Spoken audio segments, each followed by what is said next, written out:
Hi, I'm Dalia Borker. I'm a vice president with JP Morgan Chase, and I've been building enterprise system for 15 plus years now. And when I started my career, it was mostly building monolithic applications and telecommunications back when phone companies were the big thing.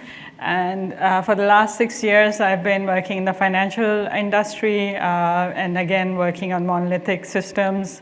And also with the arrival of service-oriented architecture, built quite a few distributed component applications with web services. Those are fun days as well. And since 2015, I've been working on cloud-native applications, employing a custom version of Pivotal Cloud Foundry in JP Morgan Chase.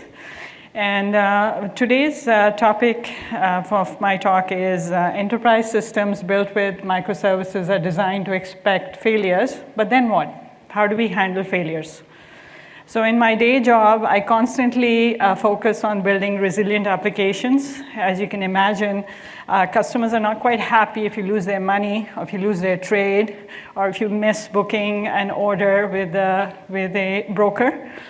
So very, very important things in the banking industry. And also JP Morgan doesn't enjoy it if we fail to book fees or we miss, any of the fees that we are going to make on every single transaction. So resilient systems are the focus of my job, and I wanted to talk about this today. So what are the challenges with modern cloud-native applications, and how does that get in the way of resiliency, right? So cloud-native systems of today have independent infrastructure, the IaaS deployed across global regions. There's no such thing as a company provisioning their own Linux server farm and installing applications. These days, the infrastructure could be literally anywhere. And you've now decomposed your monolithic application, which used to be a collection of features and functions, into nice little components called microservices, which are running multiple instances and different infrastructure across the globe, potentially, which is certainly the case with the banking industry.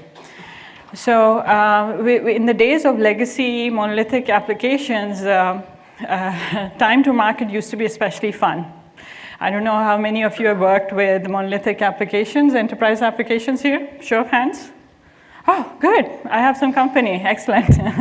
So you can probably remember this pain as well as I do, where a small feature change meant humongous amount of testing, lengthy process of user acceptance testing, regression testing, performance testing, and then lo and behold, you'd make it to production, and one small use case was not sufficiently tested, and the whole system would crash anyway. That was fun. Not fun. So there's been this wide adoption of microservices architecture for many of these great, really good reasons. And I'm certainly on the bandwagon of microservices architecture, and I'm wholeheartedly have adopted it. And if we can make it work in complex industries such as banking, you can pretty much make it work anywhere. So now we have different systems deployed on different infrastructure, different microservices deployed anywhere globally. And we still need to be able to recoup from failure. That concept doesn't go away, right? Recouping from failure and system failure still needs to be handled, and that's how you get to resilient applications. So let's see. Another simple diagram of showing a very simple online bookseller application. This is not Amazon, it's not Barnes & Noble. It's a very teeny tiny online bookseller application which supposedly only operates with 3 microservices. Simple environment, but I think it's sufficient to show, to take you through the material that I have put together in this deck. So we have online bookseller service, then we can potentially have a book catalog service and a payment service, all running in unknown cloud infrastructure somewhere, and all interacting with each other to produce the end user experience of a customer looking up a book. So this is what a modern, a simple cloud-native architecture potentially looks like, and you need to be able to expect failures and to be able to handle failures at any given point, because in the cloud, one thing is true: anything can go down or up at any time. Okay, so that is the caveat there. Again, so let's focus a little bit more on the challenges of enterprise applications with microservices. So one of the main advantages of building distributed systems with microservices is to reduce infrastructure cost and to also reduce time to market. And but then you would think that microservices should also magically somehow help us recoup or be more resilient or be able to withstand failures better than these large monolithic applications that would come crashing down and all features are down. But it's still not that. That idea is pretty simple, that if a monolithic fails, all your features are down, all your functionality is down, versus if your microservice fails, only one small feature is down. And so it's better, isn't it? Not really. When you're thinking about this interconnection of microservices interacting with each other to produce one user result, then it's still not that simple to produce resilient applications with microservices. So the answer to that question, do you have a more resilient application just from the get-go of creating microservices? The answer is no, not without some planning. Right? So let's look at some fairly well understood patterns that you should probably always practice when building with microservices. Right? Okay. So there are more. I've listed these just to get us started, and as for the purpose of this talk, these were more pertinent. So consumer contracts. Now, what do we mean by consumer contracts? We mean API definition and API versioning.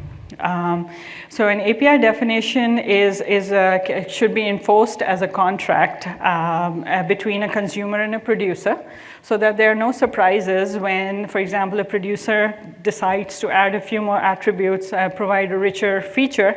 That contract that the consumer has signed up for whichever specific version of the service they're leveraging must hold true.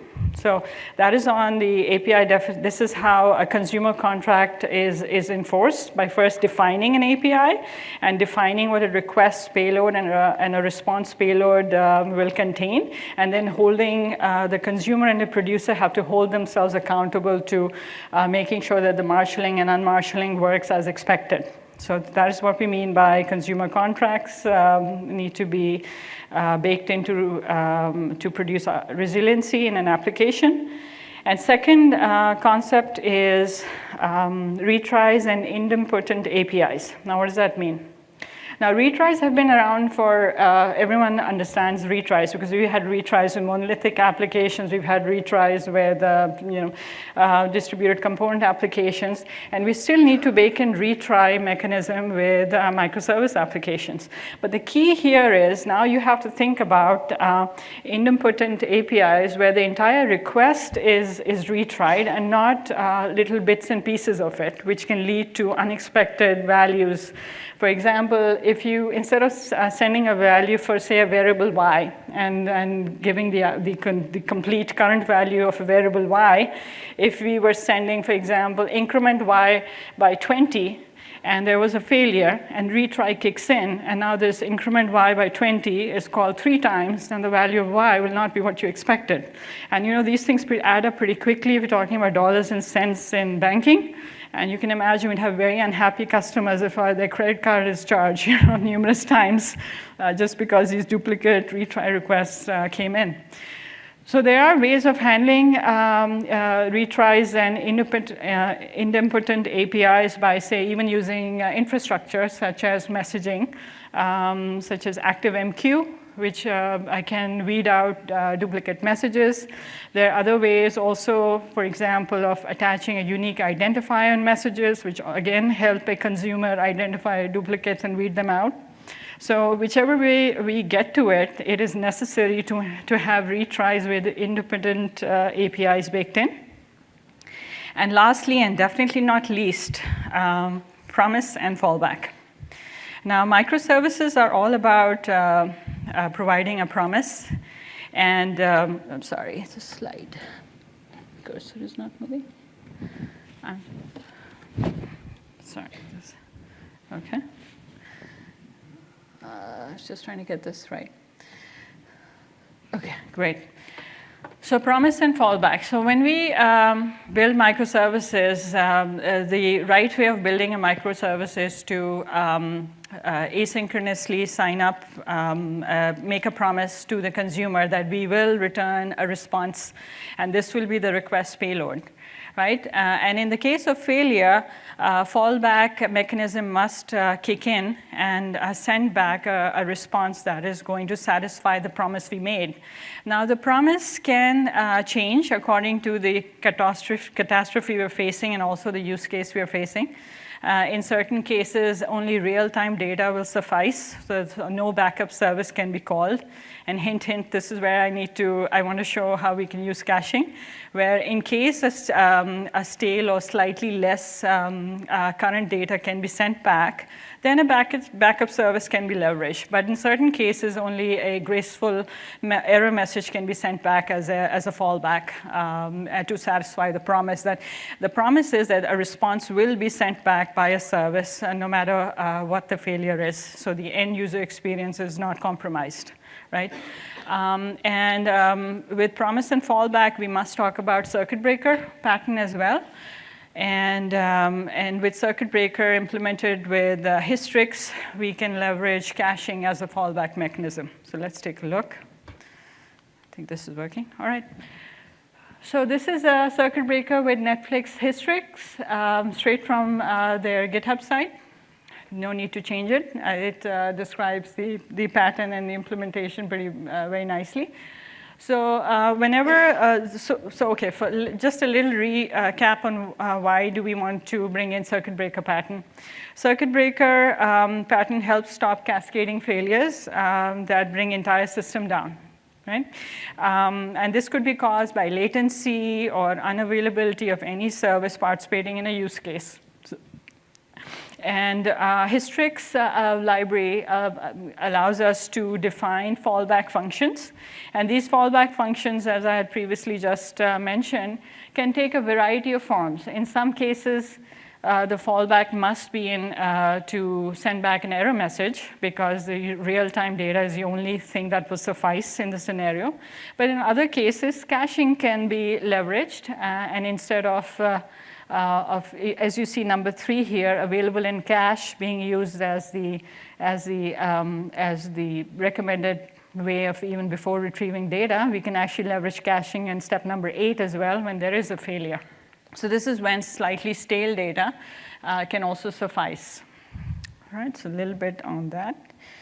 And so let's really look at the caching options available on Pivotal Cloud Foundry. I'm pretty excited that I see 3 viable caching options available on Pivotal Cloud Foundry, and I've been evaluating these options on my spare time, and then hopefully expect to use them in the big data project that we've got going in my team at present at Chase site. So the 3 frameworks that I want to briefly touch upon are Redis for PCF, Pivotal Cloud Cache, and Hazelcast. Now, if you've not been sleeping under a rock, you must have heard a lot about Pivotal Cloud Cache in this Spring One conference. Right? There have been very good sessions held yesterday and today as well, all about PCC. And I guess it's still kind of new, but PCC and Hazelcast on PCF really came to the forefront this year within the last 12 months. So there's still a lot more discovery to be done, but it's an exciting place to be, that we have these 3 options. Now, in order to evaluate these 3 frameworks, and it has to be brief, given that this entire talk is pretty short, we're going to look at a very simple use case and then a variant of that simple use case. So online bookseller customer searches for available books to place an order, and then a variant is high volume of customers search available books on online bookseller app. So think Thanksgiving, when you're all rushing to send your orders out, or maybe it's before, I don't know, final exams or SAT prep for students, and everybody's ordering. Right. So just a brief touch on what is Redis. So Redis is now available has been available on PCF actually for a couple of years, but it's got even more features and support over the last release. But Redis is a remote dictionary server. It's fast, lightweight. Most major languages are supported for clients. It's pretty impressive list of supported languages. I believe at the present count, about 49 languages are supported. So strong support there.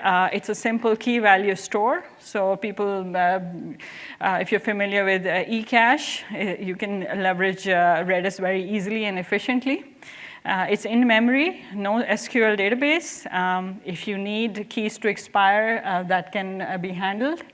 Redis instances operate in silo, so singletons. No high availability across multiple instances. Scaling requires pre-provisioning. So if you have to, and we'll actually see this in one of the diagrams coming up, so I won't talk about it now. No support for querying. And operator installs Redis service plans, so dedicated virtual machine or shared virtual machine. So if you're thinking about Pivotal Cloud Foundry, this is available. Redis for PCF is available as a tile, but it does need to be pre-provisioned by an operator. And there are a couple of plans to choose. Right? OK, so without more ado, let's see a simple use case where you have Redis for PCF being leveraged by online bookseller service. Very simple use case. So what if you design your online bookseller service to always sync the data it retrieves from a third-party vendor, service provider, books catalog back in its Redis instance? Right? It's very simple. First step, user looks up, makes a lookup call on online bookseller service, perhaps is saying, give me all books by J.K. Rowling. And the second action is service call to books catalog. REST call is made, and a list of books returned. And then if a list of books come back, then the books will also be cached in Redis instance. This Redis instance, in this case, it doesn't really matter if it's a shared VM or a dedicated VM. For this use case, it's not really relevant. But, and I've also shown that you could have multiple online bookseller service on one Pivotal Cloud Foundry bound to the same instance of Redis. Right? So very simple. So let's see what happens if there's a failure. So now you have, say the service call to books catalog fails. That happens, right? It's down, site's down, the entire infrastructure went down, catastrophe, data center burnt down. That is not actually a joke. We had a fire in a data center recently. But anyhow, these things happen. So what choice can we, so what is the alternative that the online bookseller service can now leverage? If it has implemented the circuit breaker pattern appropriately, and the fallback mechanism is to look up for the books in its cache instance, then it could still be able to find the books, provided that same query has run earlier, and the books are cached in Redis, because remember, Redis instance here is a singleton. Its shelf life or its service life is only as long as the instance is alive.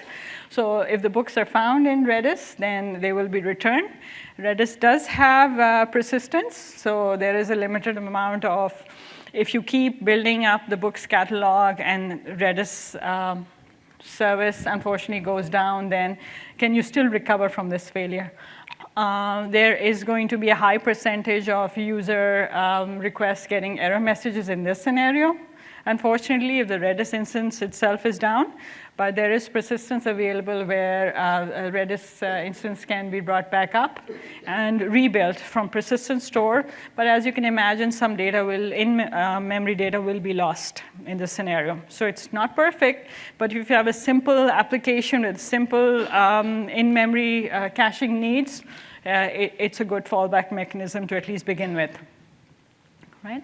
And this is showing that, well, what would it take to handle scale? If you are during the holiday peak season and numerous orders coming in or lookup requests coming in on online bookseller service, then a platform support operator would actually have to reconfigure the Redis plans available. For example, the shared VM or the dedicated VM configuration, if it needs to change, you would need an operator to change the configuration before you would notice any improvement in, say, SLA, for example, or any improvement in reduction in errors.